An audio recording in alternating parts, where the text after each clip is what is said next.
네, 오늘은 머무르는 장소에 대한 이야기를 해보려고 합니다. 우리가 잠을 자고 몸을 누이는 집도 그렇고요. 잠시 머물다 가고 또 잠시 여행지를 다녀가는 것도 다 포함이 될 겁니다.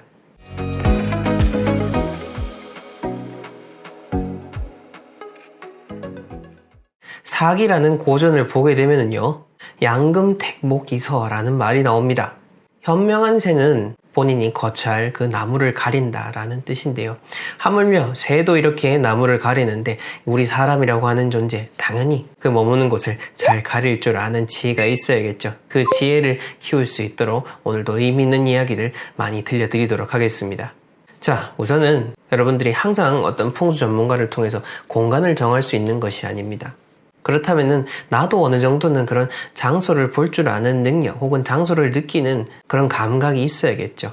그 시작이 바로 여러분들이 스스로 편안함을 느끼는 공간, 그것들을 찾는 일입니다. 여러분들이 주변에서 어느 식당을 가니까 뭔가 여긴 편안하게 느껴지더라. 그 식당 안에서도 어떤 자리를 가니까 불편하더라. 어떤 자리를 가니까 더 편안함을 느끼더라. 이런 것들을 하나 둘씩 실험을 하다 보면은 스스로 뭔가 어떤 기준이 생길 수가 있게 됩니다. 이게 바로 장소를 볼 줄 아는 그런 능력, 장소와 교감하는 기운을 키우는 방법 중에 하나입니다. 저 같은 경우에도 카페 하나를 가더라도 늘 가는 자리가 있고요. 또 잠시 머물다 갈 것 같으면은 일부러 다른 자리, 앉아보지 않았던 자리 혹은 제가 가기 싫어하는 자리를 또 앉아보기도 합니다. 그러면서 다양하게 공간을 보는 능력뿐만 아니라 그 장소 안에서도 좋은 곳, 나쁜 곳을 가리는 그런 연습들을 계속해 나가는 건데요. 여러분들도 그렇게 내가 편안함을 느끼는 곳들 위주로 찾아가다 보면은 앞으로 거처하게 되는 집들도 편안한 곳 위주로 여러분들이 선택할 수 있는 그런 보이지 않는 기운적인 끌림이 생길 수가 있게 되는 겁니다. 자, 그리고 우리가 머무르면 좋을 곳이라고 했을 때 이런 장소적인 부분으로서 선택을 할 수도 있겠지만은 여러분들이 머무는 공간 속에서도 그 편안함을 느낄 수 있도록 할 수가 있는데 그 중에 가장 대표적이고 효과적인 방법 중에 하나가 바로 소리에 대한 겁니다. 저 같은 경우에는 사무실이든 집이든 항상 그 마음이 편안해질 수 있는 음악이나 그런 소리들을 틀어놓는 편인데요. 그래서 그런지는 모르겠습니다만은 뭔가 마음이 막 급해진다라든지 일이 많아서 벅찰 때라고 해도 다시 그 음악을 들으면서 한숨을 돌리고 호흡을 가다듬고 하다 보면은 더 많은 일을 해낼 수 있는 그런 에너지를 얻게 됩니다.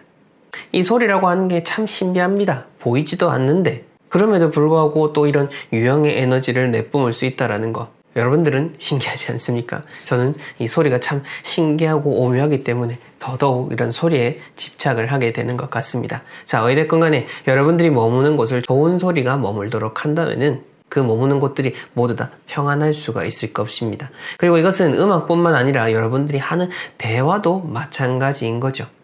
저 같은 경우에는 이제 제 개인적으로 작업을 한다라든지 혹은 그 미팅을 하기 위해서 카페에 가는 경우가 참 많습니다. 근데 카페에 가보면은 여러 사람들을 또 얘기들을 많이 듣게 되죠. 굳이 듣지 않더라도 그 사람들이 하는 이야기를 저절로 듣게 되는데 그러다 보면은 막 이게 삼삼 모여가지고 좋은 이야기를 하는 게 아니라 욕설이 섞여가지고 막 이렇게 얘기를 하다 보면은 주변 사람들도 같이 얼굴을 찡그리고 당연히 저 역시도 불편한 마음을 느끼곤 합니다. 그러니 여러분들이 하는 말뿐만 아니라 그 누군가와 만났을 때 하는 이야기, 이 모두 다 소리의 영역인 것이니 이러한 점들을 여러분들이 잘 생각을 하시면 좋을 것 같고요.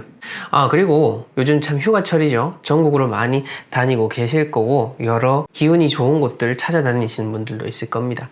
저희도 이제 그러다 보니까 소원명당이라든지 대동이지도 채널을 통해서 좋은 곳들을 소개시켜 드리고는 있습니다만은 한 가지 여러분들 잘 생각을 하셔야 되는 게 저희가 특정 사찰을 언급할 수는 없습니다. 그런데 사찰이라고 해서 절대 다 좋은 거는 아닙니다. 그 점을 잘 생각을 하셔야 됩니다.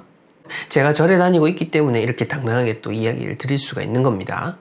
특히 역사적으로도 예전에 조선 국사가 있었던 시절에는 일부러 한 마을 안에서 그런 입지가 좋지 않은 위치에 사찰을 두고 그 동네에 대한 그 기운을 다스리고 또 그곳에 사람이 머물도록 하는 그런 사찰 자체가 비보의 역할을 하는 경우도 있었습니다. 자, 그런 점을 통해서 봤을 때 여러분들이 사찰이라고 해서 일단 무조건 딱 편안하게 느낄 게 아니라 사찰에 가서도 분명 편안하지 않게 느껴지는 곳이 있습니다. 근데 그게 그냥 어떤 생각과 인식에 의해서 좋게 생각이 되어지는 경우들도 있다 보니까 이 점은 잘 주의를 하셔야 되고, 특히 기운이 약해져 있거나 몸이 건강하지 않을 때 갔을 때는 여러 생각하지 못했던 그런 나쁜 일들이 일어날 수 있다라는 점, 그 점을 잘 생각을 해 보셨으면 합니다. 그리고 이렇게 머무르는 공간에서는 혼자 머물러도 참 좋지만은, 만약 누군가와 간다고 한다면은 같이 좋은 사람과 가는 게 너무너무 중요한 거겠죠. 항상 좋은 사람과 같이 여행을 간다라든지 좋은 사람과 함께 이런 좋은 공간에 머무르기 위해서 노력을 하는 것은 너무너무 중요하고 참 좋은 일입니다. 특히 사람이 하나 둘 모이다 보면은 이것은 정말 비교할 수 없는 큰 힘이 생겨나는데요. 근데 문제는 이렇게 큰 힘이 생겨나는 것이 그 힘의 방향성이 좋은 쪽으로 갈지 나쁜 쪽으로 갈지는 알 수 없다라는 겁니다. 즉, 사람이 모인다라고 해서 모두 다 똑같이 좋은 생각을 하는 것은 절대 아니거든요. 달리 사이비 종교가 나타나는 것이 아니죠. 사이비 교주도 잘못한 거긴 하지만은 그 말을 맹목적으로 믿고 따르는 사람들, 그리고 비슷한 사람들끼리 모여서 계속해서 나쁜 생각을 하는 것, 그게 다 모두가 다 잘못된 것 중에 하나인 겁니다. 딱 하나 그 사람만 지목해서 나쁘다라고 할 게 아니라 우리가 현명하게 잘 생각을 해야 되는 거죠. 믿는 사람을 잘못했다라고 탓하는 것은 아니지만은 그 행동으로 인해서 원망을 어딘가에 돌릴 수 없고 누구도 책임져 주지 않기 때문에 우리가 잘 현명하게 판단을 해야 된다라는 겁니다. 그래서 여행 가기에 뭔가 속 시끄럽다라고 한다면은 차라리 그냥 혼자 떠나시는 것, 혼자 어딘가에 머무르는 것, 그게 차라리 제일 좋을 거고요. 주변에 좋은 사람, 마음이 함께 편해질 수 있는 사람이 있다면 그 사람과 함께 떠났을 때 더 큰 힘이 될 수 있을 겁니다.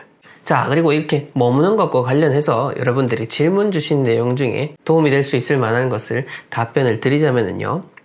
한 분께서 이렇게 남겨주셨습니다. 저는 생각날 때마다 부모님 산소에 찾아갑니다. 그런데 이렇게 자주 찾아가도 될지 궁금합니다. 라고 남겨주셨는데, 이 풍수의 이치다라고 하는 것은 자연의 이치이고, 이 자연의 이치의 시작은 곧 음과 양이 갈라지면서부터 만들어지게 됩니다. 우리가 산 사람이 머무는 곳을 양택이라고 하고, 돌아가신 분들이 머무는 집을 음택이라고 하죠. 생과 사가 갈렸기 때문에 머무는 공간도 달라지는 것이고, 그 기운적으로도 이미 나뉘어 버리게 되는 겁니다.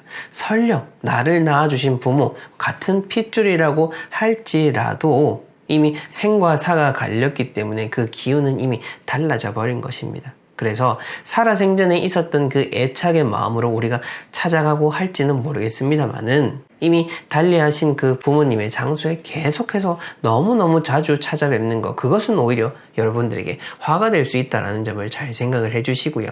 아니 부모가 설령 자식에게 해코지 하겠냐라고 생각을 하시겠지만, 그것은 어떤 그냥 산 사람들의 현실적인 그런 짧은 판단으로 생각을 하는 거지 어떤 자연의 이치에는 전혀 맞지가 않죠. 부모님이 돌아가시게 됐을 때는 이미 이제 혼백이 분리가 되게 됩니다. 그러한 상황에서 우리에게 남겨지는 것은 조상님의 그 유고를 통해서 전해지는 그런 에너지에 대한 부분인 거죠. 자, 그렇게 봤을 때 설령 그런 돌아가신 부모님에 대한 애착이 참 많이 간다고 해도 그분들을 생각해서라도 지금의 삶에 더 집중을 하고 내 주변에 지금 남아있는 사람들에게 더 최선을 다하는 것, 그것이 더욱더 좋은 일, 서로에게 편안할 수 있는 일이다라는 점을 말씀드리고 싶습니다. 네, 사람의 삶이라고 하는 게 어찌 보면은 우리도 한평생 사는 것 같지만은 한평생 살고 나면 또 끝이 나고 떠나게 되어 있습니다. 그런 큰 틀에서 봤을 때 우리도 결국 나무를 선택하는 새와 다르지 않는 거죠. 그런 담대한 마음을 가지시고 여러분들이 머무는 그 어떠한 공간이든 좋은 곳에서 임하겠다라는 그런 욕심을 가지시면서 여러분들의 삶을 더욱더 밝혀나가시길 바랍니다. 네, 그럼 저는 다음 시간에 더 의미 있는 이야기로 찾아뵙겠습니다. 시청해주셔서 감사합니다.